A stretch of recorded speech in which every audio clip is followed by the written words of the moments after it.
19세기 미국의 백화점 왕으로 유명한 존 워너메이커라는 분이 있습니다. 그가 사랑하는 손자가 21살 생일을 맞이했을 때 인생의 교훈이 담긴 편지를 보냈습니다.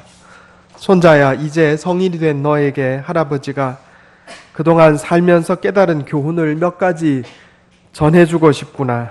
네가 이것을 지키기만 한다면 내 인생이 바르게 되고 성공할 것이다. 그리고 4가지를 얘기했습니다.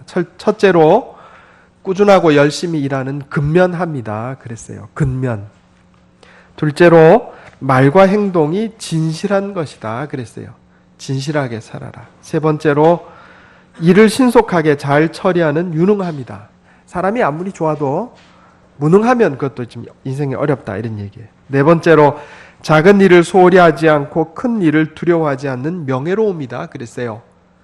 근면함, 진실함, 유능함, 명예로움, 이 4가지를 잘하면 재물과 행복은 저절로 따라온다 이렇게 이야기를 했습니다. 제가 전에 읽었던 책 중에 카네기 인생론이라는 책이 있는데 여기에 무척 마음에 와닿았던 부분이 있었습니다. 인생을 살면서 큰 어려움을 만났을 때 행동 강령이 3가지가 있다 하는 겁니다. 금방 말씀드린 존 워너메이커의 교훈은 인생 전반에 걸친 성공 방식이라면 카네기 인생론에 나오는 3가지는 인생의 위기가 닥쳤을 때, 어려움 당했을 때 어떻게 극복할 것이냐 3가지를 얘기해요. 첫째는 최악의 상황을 가정하라. 만약에 내가 지금 여기서 최악의 상황이 된다면 어떤 상황이 될까? 이거 가정하는 거예요. 두 번째로 최악의 상황을 각오하라. 마음을 단단하게 붙잡으라는 거죠. 세 번째로 침착하게 상황을 개선하라.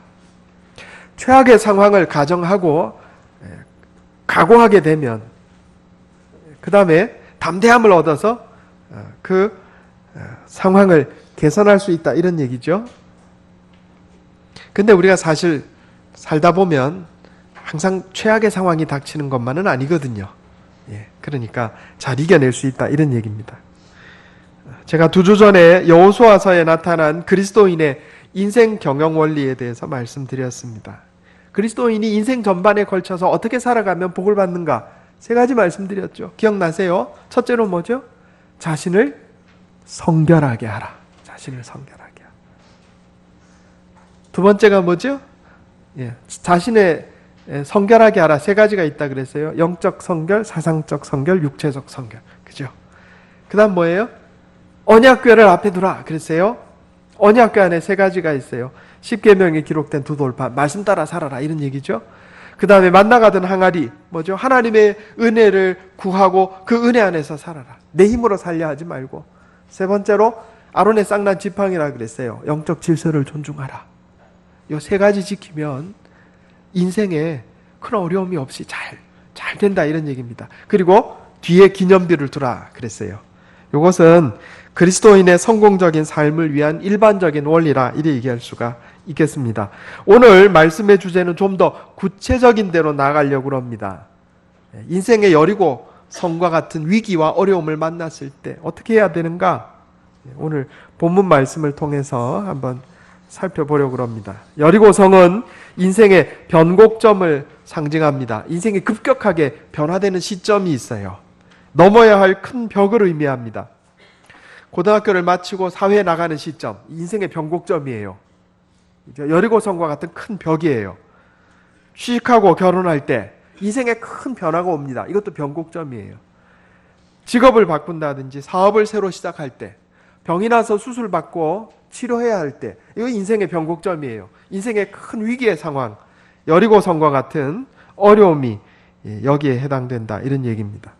여리고성 정복 전쟁에 나타난 하나님 백성의 3가지 행동 강령을 한번 살펴보려고 합니다. 여호수아와 이스라엘 백성들이 여리고성을 어떻게 정복했는가?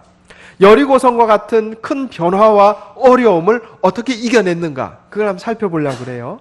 첫 번째로 하나님과의 합심입니다. 따라해 보겠습니다. 하나님과의 합심. 하나님과 마음을 합하는 거예요. 여기 중요한 게 뭐냐면 내가 원하는 대로 합심하는 게 아니고 하나님이 원하시는 대로 합심하는 거예요. 내 뜻대로 하나님 마음대로 하는 게 아니고 하나님 뜻하시는 걸 알아서 그 하나님의 뜻에 내 마음을 합심하는 거예요. 여호수아 오늘 본문 말씀 6장인데 여호수아 5장에 이 이스라엘 백성들이 하나님과 어떻게 합심했는지 세 가지가 나옵니다. 첫째는 할례고, 두 번째는 유월절을 지킨 거고, 세 번째는 천사를 만난 거예요. 여기 나와요. 여호수아 5장에 한번 보겠습니다. 여호수아 5장 2절, 3절.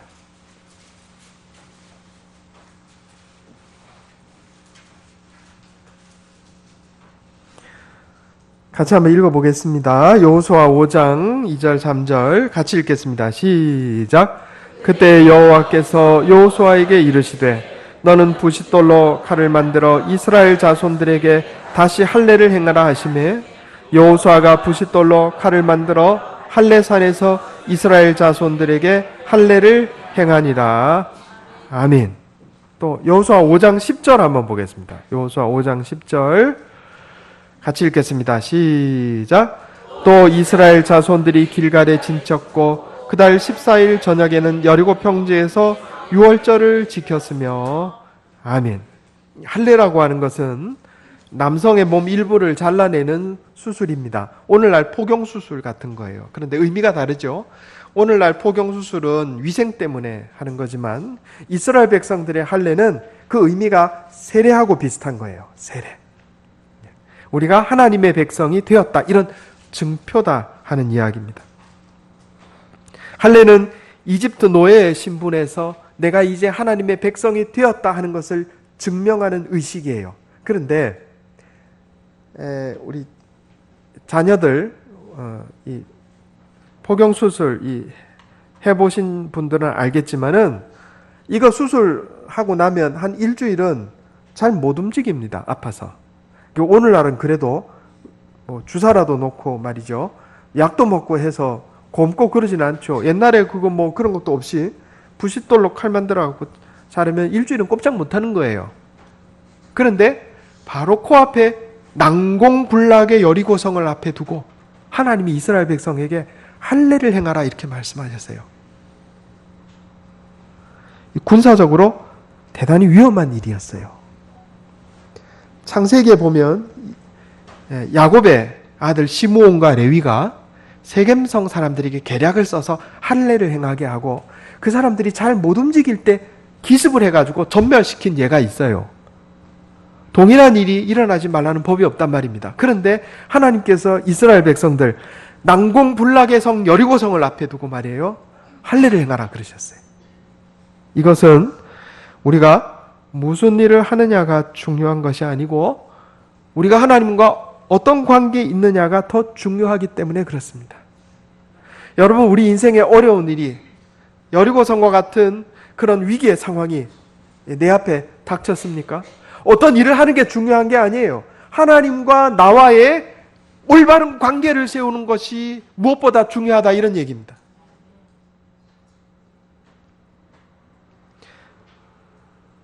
하나님 말씀대로 순종하는 것이 세상 사람들이 볼 때는 어리석어 보일 수도 있어요. 예를 들어 볼까요? 고등학교 3학년이 주일날 교회 나와서 예배드리고 또 여러 가지 프로그램에 참여하고 세상 사람들이 볼 때는 바보 같은 행위예요. 그죠? 어떤 사람은 일주일 공부하는데 그리스도인들은 6일 공부하는 겁니다. 그래가지고 대학 가겠나? 그러나 여러분 인생의 사망, 생명과 죽음, 복과 화를 주관하시는 분이 누구예요? 하나님이에요. 중요한 것은 내가 하나님과 바른 관계를 세우는 거란 말입니다. 다른 건 2차적인 거예요. 세상 사람들이 볼 때는 되게 어리석어 보이지만 그러나 우리는 압니다. 세상을 움직이시는 분이 하나님이시라는 걸. 우리가 하나님 말씀대로 살면요 하나님께서 복을 주시는 거예요. 이스라엘 백성들이요 할례를 행했어요. 여리고성 사람들이 밤에 기습하면 전멸할 수도 있는 상황이에요. 그런데 내가 하나님의 백성으로서의 증표를 가지는 것이 더 중요하다 이렇게 생각한 거예요. 세상 사람들은요 주일에도 일해야 돈 번다 생각합니다. 그러나 우리는 주일날 나와서 예배드려요. 세상 사람들이 볼 때는 어리석어 보여요. 그러나 우리는 하나님과의 관계를 바로 세우는 것이 더 중요하다는 걸 아는 겁니다. 그 다음에 유월절을 지켰어요. 유월절날 뭐 합니까? 어린 양 잡아가지고 이스라엘 백성들 문 좌우 설주와 임방에다가 피를 발랐어요. 이집트에서 나올 때. 유월절을 지킨다는 것은 우리 영혼에 예수님의 피를 바르는 것을 의미합니다. 이것도 역시 하나님과의 합심이에요. 주님 앞에 나와서 예배드리는 거예요. 어렵고 힘들 때, 인생의 위기가 닥쳤을 때, 여리고성 같은 일을 앞에 두었을 때 우리가 주님 앞에 나와 예배드리면 눈에 보이진 않지만 예수 그리스도의 피가 우리 영혼에 영적으로 묻혀지는 겁니다. 여러분 인생에 어려움이 있으면 예수님의 피를 바르세요. 내 인생에. 그러면 악한 마귀가 접근을 못합니다. 인생의 불행이 접근을 못해요. 이에 더하여 여리고에 가까이 이르렀을 때 여호수아가 천사를 만난 사건이 있었습니다. 성경 한번 보겠습니다. 여호수아 5장 13절에서 15절입니다.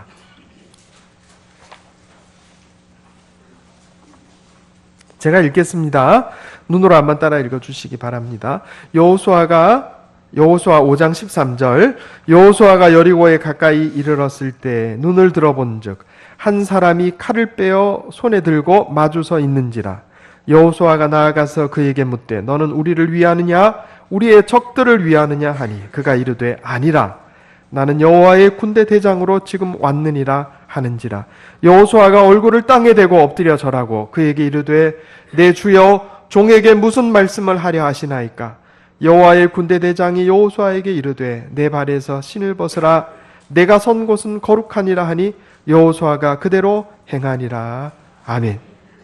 여호수아가 천사를 만난 사건 제가 전에도 설명드렸는데 여리고성을 향해 가는데 하나님의 천사, 천군이죠. 천군.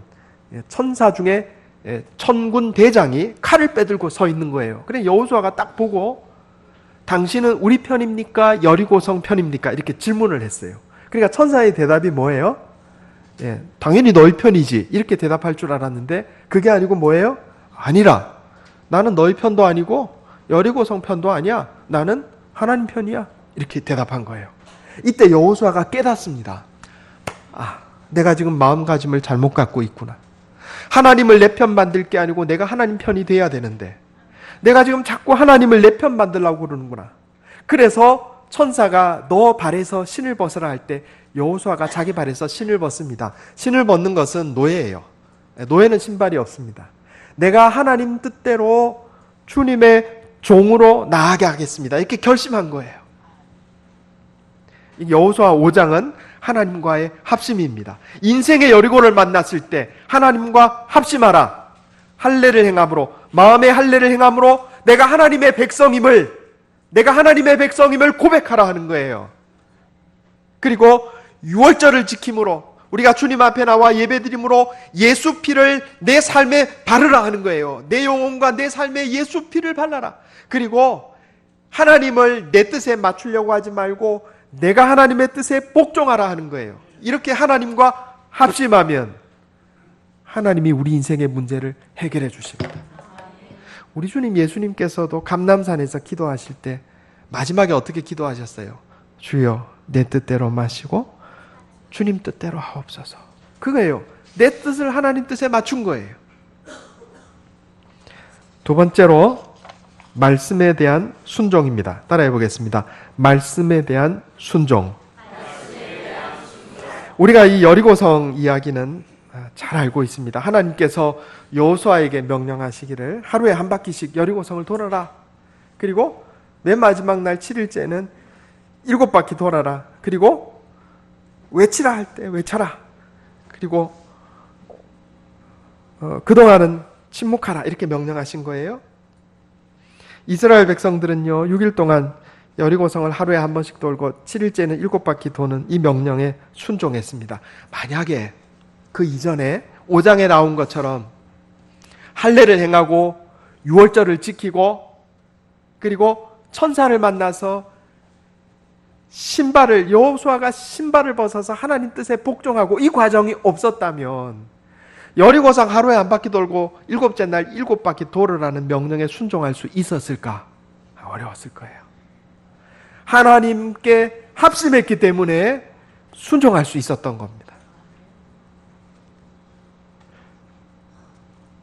여기에 두 가지 순종이 있어요. 하나는 행위의 순종이고 또 하나는 입술의 순종입니다. 따라해 보겠습니다. 행위의 순종, 입술의 순종. 우리가 이게 언뜻 생각하기에 하나님 말씀에 이렇게 하라 그러면 행동으로 순종하는 것이 훨씬 더 중요하고 입술로 순종하는 것은 뭐 그저 그렇지 이래 생각하기가 쉬운데 성경을 자세히 살펴보면 그렇지 않아요. 행위로 순종하는 것만큼 입술로 순종하는 것이 중요해요. 이게 동일한 비중을 가지고 있어요. 민수기를 살펴보면 이스라엘 백성들이 왜 실패했냐면 입술의 순종에 실패해서 문제가 생긴 경우가 훨씬 많아요. 사실 행위로는 순종했잖아요. 이집트에서 나오라니까 나왔어요. 광야 생활 가운데 하나님 이끄시는 대로 걸어갔다고요. 하나님께서 이끄시는 대로 갔어요. 근데 뭘 불순종했냐면 입술로 불순종했어요. 그래서 민수기의 실패가 대부분이 입술의 불순종 때문이다 하는 거예요. 만약에 여호수아가 이스라엘 백성들에게 여리고성을 돌 때 침묵을 명령하지 않았다면 이스라엘 백성들이 무슨 말을 했을까요? 아마 이런 말을 했을 것 같아요. 뭐 이게 전쟁놀이인 줄 아나? 성을 돌다가 내가 돌겠네. 돌았냐 돌게. 뭐 이러지 않았겠어요? 그죠? 모세라면 이렇게 안 했을 거야. 여호수아가 모세의 자리를 물려받은 게 얼마 안 됐단 말이에요. 그런 얘기들 했을 거예요. 그러면 문제가 생겼을 거란 말이에요. 그래서 여호수아가 이스라엘 백성들에게 침묵을 명한 겁니다. 그리고 이 입술의 순종에 따라 하나님의 능력이 나타났어요. 여러분, 우리가요, 입술의 순종이 되게 중요해요. 행동의 순종만큼 중요해요. 우리가 신앙생활하면서 열심히 봉사하고 섬겨요. 몸이 닳도록 열심히 봉사하고 섬기는데 요 입술에 불순종해서 몽땅 까먹는 사람들이 있어요. 이스라엘 백성들이 그랬다니까요. 이집트에서 잘 나왔어요. 홍해 기적도 봤어요. 광야 생활하면서 여호수아와 갈렙만 고생했어요? 다 같이 고생했어요. 근데 뭐가 문제였어요? 입술의 순종을 못해서 망한 거예요. 입술의 순종을 못해서. 그러니까 내가 소극적인 순종은 침묵입니다. 좀 잘 안 믿어져요. 좀 속에서 좀 부하가 나요. 이래갖고 되겠나? 그래도 입술로 순종하는 거예요. 이스라엘 백성들이 돌았냐 돌게 이런 얘기 못하게 침묵을 명한 거예요. 침묵할 때는 침묵할 줄 알아야 하고 아멘 해야 할 때는 아멘 할 줄 아는 겁니다. 이게 입술의 순종이에요. 내 마음에 불편한 게 있어도 입술로 침묵하는 게 순종이에요. 그래야 복을 받아요. 인생의 여리고성을 만났을 때 여러분 입술로 순종하시기 바랍니다. 거기에 불평, 불만 나오고 저주가 나오면 끝나는 거예요. 민수기처럼. 이 중요한 원리를 몰라가지고 망하는 사람을 제가 여러 봤어요. 세 번째는 믿음의 선포와 찬양입니다. 따라해 보겠습니다. 믿음의 선포와 찬양. 여호수아 6장 5절 같이 한번 읽어보겠습니다. 여호수아 6장 5절 같이 읽겠습니다. 시작. 제사장들이 양각 나팔을 길게 불어 그 나팔 소리가 너희에게 들릴 때에는 백성은 다 큰 소리로 외쳐 부를 것이라. 그리하면 그 성벽이 무너져 내리리니 백성은 각기 앞으로 올라갈지니라 하시매. 아멘. 침묵이 소극적인 순종이라면 믿음의 선포는 적극적인 순종입니다. 이스라엘 백성들이 와 하고 외칠 때 속으로 어떤 마음 품었겠어요? 하나님 믿습니다. 주님 뜻대로 될 줄 믿습니다. 우리에게 승리를 주실 줄 믿습니다. 아멘 하는 심정으로 와 하고 외친 거예요. 제사장들의 뿔나팔 소리는 승리의 선언입니다. 우리가 하나님 말씀을 믿고 입술로 선포할 때 하나님의 능력이 나타납니다. 예를 들어 볼까요?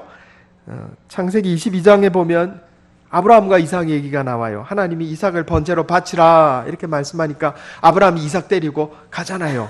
그런데 이삭이 묻습니다. 아버지, 불하고 나무는 있는데 번제할 어린 양이 어디 있습니까? 그러니까 아브라함이 이렇게 대답해요. 아들아, 번제할 어린 양은 하나님께서 준비하시리라. 이게 믿음의 선포예요. 글쎄 나도 모르겠다. 하나님 왜 그런지 나도 모르겠다. 에이. 아들 준다고 그럴 때는 언제고. 에이씨. 이래 한 게 아니에요. 아브라함 뭐라 그랬어요? 아들아, 번제할 어린 양은 하나님이 준비하시리라. 이게 믿음의 선포예요. 그리고 하나님께서 그 믿음의 선포를 보시고 따로 염소를 준비하시잖아요. 또 볼까요? 우리가 잘 아는 여호수아, 갈렙, 가데스 바네아에서 다른 사람들은 다 입술에 불순종합니다. 악평합니다. 그럴 때 여호수아와 갈렙이 뭐라고 얘기해요? 하나님이 우리를 기뻐하시면 이 땅을 우리에게 주시리라. 이게 믿음의 선포예요. 저 사람들 키가 크고 우리는 키가 작고 전쟁 능력이 있고 없고 이게 중요한 게 아니다 말이에요. 하나님이 우리를 기뻐하시면, 우리가 하나님 마음에 들기만 하면 하나님 이 땅을 주시리라 믿음으로 선포했을 때 다른 사람들은 땅 물려받지 못했어도 믿음으로 선포한 여호수아와 갈렙은 땅을 물려받았어요. 또 볼까요? 다니엘 3장에 보면 느부갓네살 왕이 금신상 만들어 놓고 다 절하라 그랬을 때 다니엘의 세 친구 사드락, 메삭, 아벳느고는요 거절했습니다. 그래 풀무불에 들어가기 전에 이들이 이렇게 고백합니다.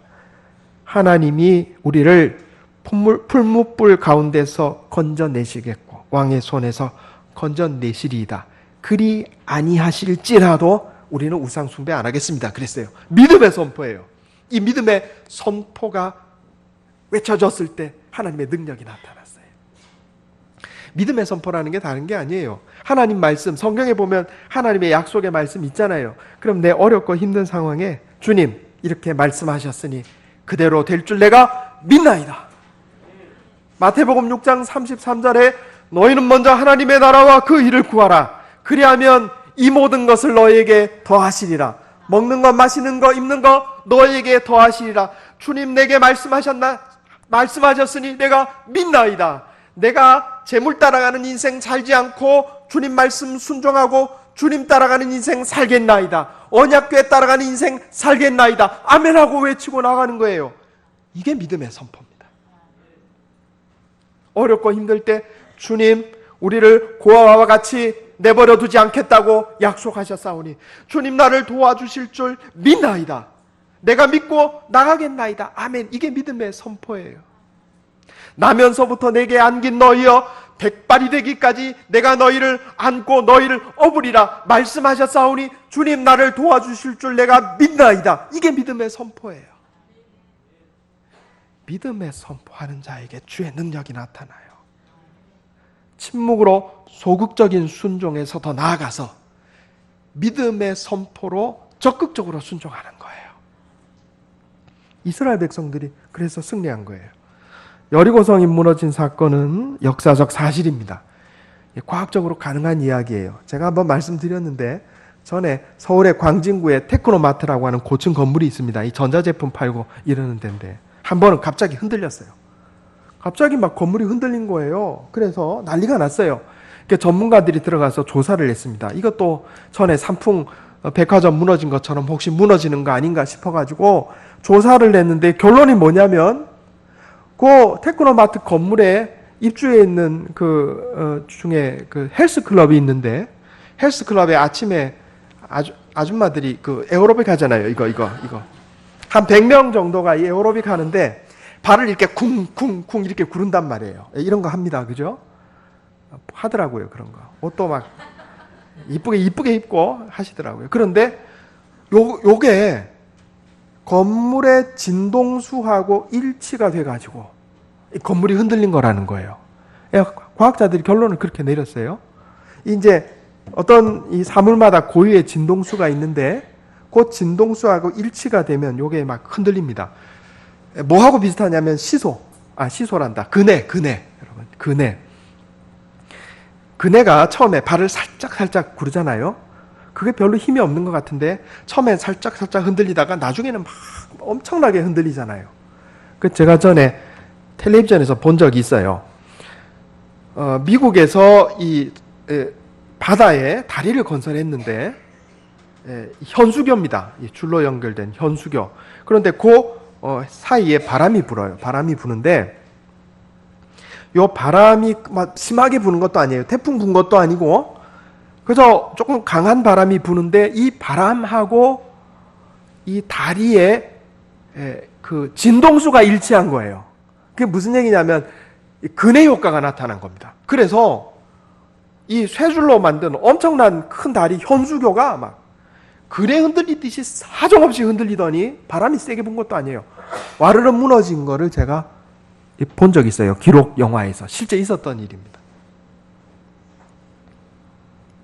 제가 이 성경을 보면서 이스라엘 백성들이 여리고성 하루에 한 바퀴 돌 때 쿵쿵쿵쿵 이렇게 걸어갈 때 그 진동수하고 여리고성 진동수하고 하나님이 맞추신 거 아닌가 이런 생각을 해요.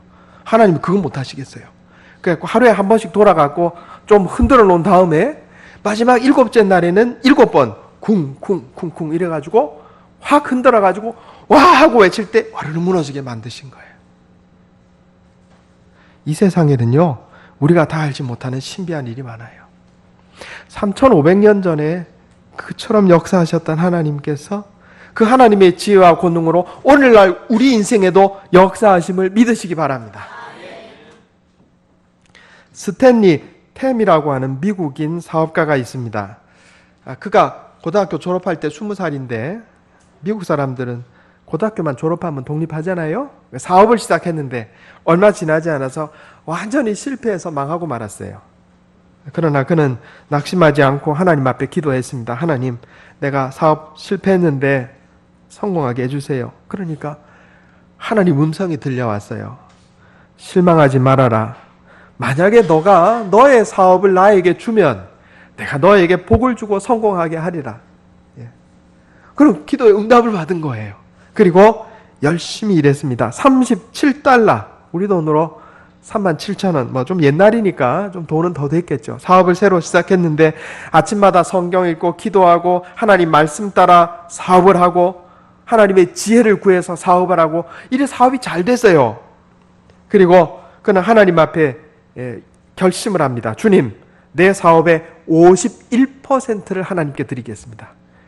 51%면 주식을 51% 소유하면 대주주가 되는 거죠. 경영권을 가지는 거예요. 그거는 이 사업체는 내게 아니라 하나님 겁니다. 이런 고백이에요. 주님, 내 사업체의 51%를 주님께 드리겠습니다. 소유주는 하나님이십니다. 그저 나는 경영만 하겠습니다. 그가 2009년도에 95세가 되던 해까지 우리 돈으로 1,000억 원 이상을 복음사역에 헌신을 했어요. 그리고 우리나라 성결교회의 300개 이상이 그분이 이 기부한 돈이 기초가 돼서 세워졌어요. 놀라운 일이죠. 하나님께서 그에게 복 주신 거예요. 너가 너의 사업을 나에게 준다면 내가 너에게 복 주고 성공하게 하리라. 무슨 얘기예요? 하나님과 합심하라 이런 얘기입니다. 내 뜻대로 살지 말고 하나님 뜻대로 살아라 이런 얘기입니다. 그리고 그 회사에는 정문에 큰 간판이 하나 걸려 있다고 합니다. Christ is the answer. 그리스도가 해답입니다. 우리 인생에 여리고성과 같은 어려움이 있습니까? 인생의 변곡점에 있습니까? 어떻게 하면 이 위기를 이겨낼 수 있을까? 걱정되는 일이 있습니까? 3가지입니다. 첫째로 하나님과 합심합시다. 마음의 할례를 행하고 예수 그리스도의 피를 바르고 내 뜻을 주님께 복종시키는 것이 하나님과 합심하는 겁니다. 행위의 순종에 더하여 입술로 순종합시다. 이거 동일한 무게를 가지고 있어요. 말하는 게 아무것도 아닌 게 아니에요. 하나님의 약속의 말씀을 믿음으로 선포합시다. 적극적으로. 그리고 나팔을 불듯이 찬양합시다. 그래서 이스라엘 백성들 앞에서 여리고성이 무너졌듯이 인생의 위기에 벽을 부수고 전진하고 승리하는 복된 인생 사는 저와 여러분 되시기를 예수님 이름으로 축원합니다. 기도하겠습니다. 하나님, 우리 인생의 여리고성을 만났을 때 세 가지 행동 강령을 가르쳐 주시니 감사합니다. 우리가 하나님과 합심하기 원합니다. 마음의 할례를 행하고 예수님의 피를 내 영혼과 내 삶에 바르고 내 뜻을 하나님 뜻에 복종시키기 원합니다. 행위와 입술로 순종하기 원합니다. 행위로 순종하고 입술로 까먹는 민수기의 이스라엘 백성들 같은 어리석은 자 없게 하시고, 행위로 순종하고 입술로 순종하는 여호수아와 갈렙 여리고성 앞에 이스라엘 백성들 되게 해 주시옵소서. 침묵으로 순종할 뿐만 아니라 하나님 말씀을 믿음으로 선포하고 나감으로 말미암아 하나님 주시는 놀라운 능력을 경험하게 해 주시옵소서. 그래서 인생의 복받고 천국의 상급을 누리는 모든 주의 백성들 다 되게 해 주시옵소서. 이것이 내 힘과 능력으로 되지 않음을 고백합니다. 날마다 말씀으로 나를 깨우쳐 주시고 성령으로 인도하여 주시옵소서. 우리 주 예수님의 이름으로 간절히 기도하옵나이다. 아멘.